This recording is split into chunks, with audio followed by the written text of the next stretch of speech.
US and Russian officials have sat down in the Saudi capital Riyadh to begin negotiations on ending the war in Ukraine. Now, this is the first face-to-face discussion between the two countries since Moscow's full-scale invasion of Ukraine in 2022. The two sides are expected to discuss ways to end the conflict in Ukraine and restore American-Russian relations. But Ukraine, which is not attending the talks, says no peace deal can be made on its behalf. So what can we expect from the meeting in Riyadh? David Dunn is a professor of international politics at the University of Birmingham, and he joins me now. David, good to have you on the program once again. Now, these talks in Saudi Arabia and the ones several thousand kilometers away, an emergency summit in Paris to discuss the end of the war in Ukraine. What do you make of these two parallel summits trying to resolve the same problem, but in different ways?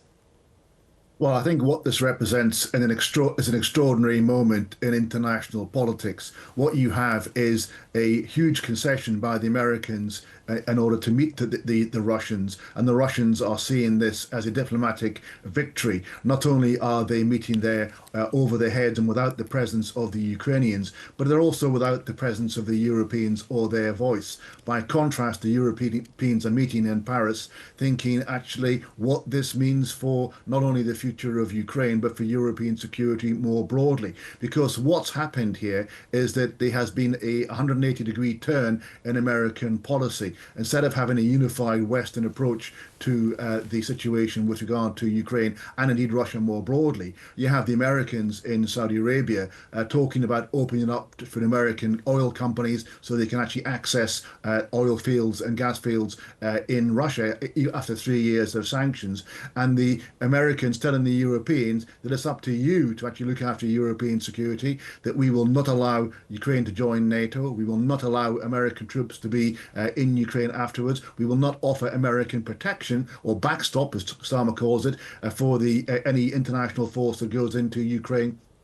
And we will not actually insist that Russia give back the territory that it is illegally occupied. And so what you have is a series of preemptive concessions by the Americans that actually suggests that they are abandoning their previous position, certainly, and possibly Ukraine into the bargain. So do you think this is what Trump is all about in saying that, well, basically, it's just business? Well, I mean, there is a degree to which that seems to be the way he approaches these things.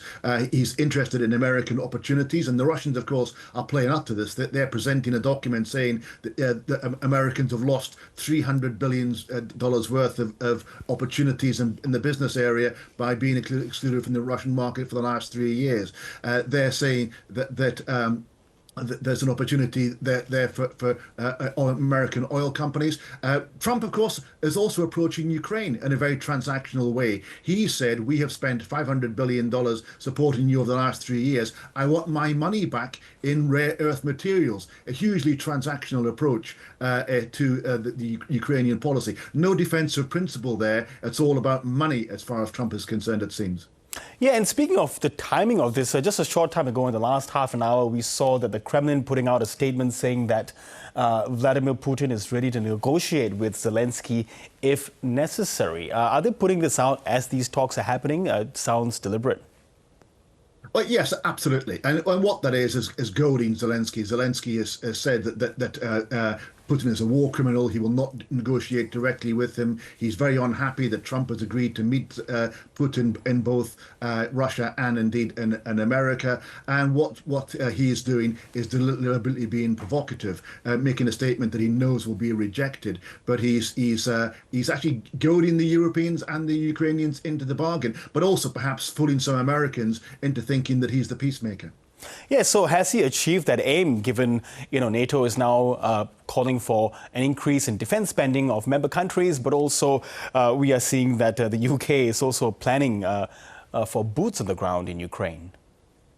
Well, what Putin has been gifted is a huge victory in terms of the fact that he's not only allowed to actually keep all the territory he has illegally occupied, that he's now being feted by the Americans, that he is, it seems, going to have the American sanctions lifted off him and therefore allow Russian oil and gas back onto the world markets.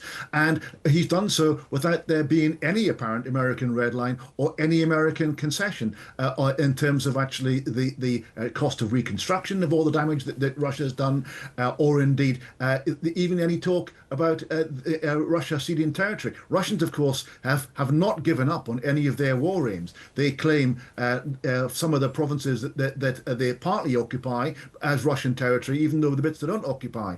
They are demanding a change of regime in Kyiv. They're demanding the demilitarization of Ukraine and the denazification of Ukraine. So their maximalist ideas are still there. And beyond that, of course, they're still talking about recreating the civilizational state, i.e. every country that was part of the Russian Empire being reclaimed back into that, which causes concern in Moldova, in Georgia, and the Baltic republics and beyond. So what the Russians have given up here is not clear. What the Americans have given up, it seems, is huge.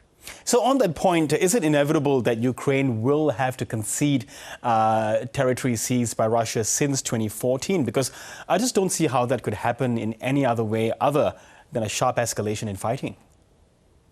Yes, I mean, it seems clear that the Americans are no longer willing to actually support the Ukrainians in their desire, in their fight to actually hold the line and indeed, where possible, gain back some of their 20% of their territory that they have lost to Russian aggression. And as a consequence of that, it seems likely that the rug has been pulled on Ukraine and they will be forced to accept the peace that Russia and America impose on it, because Europeans are militarily weak and the Americans have been the backstop of that military support. If the Americans are changing their position in the way in which they seem to be, then it's very difficult to see how Ukraine continues independently in those circumstances. Yes. And as things stand, where does Volodymyr Zelensky turn to, given he said that he will not accept any outcome as far as the Saudi talks are concerned, because Ukraine was not invited? Well, what he's doing is trying to turn to the Europeans, seeing whether the Europeans can in some way fill that gap. But if the Americans withdraw all of their logistical support, their intelligence support, and their access to American weapons and American ammunition, it's very difficult to see how the Europeans can backfill that. But what Zelensky is doing is not going down without a fight. He's making it clear that if Ukraine is going to be abandoned, that he's going to point out that the Americans have abandoned him and not take it lightly. Okay, Professor David Dunn, always great to get your analysis. Thank you so much. Always a pleasure.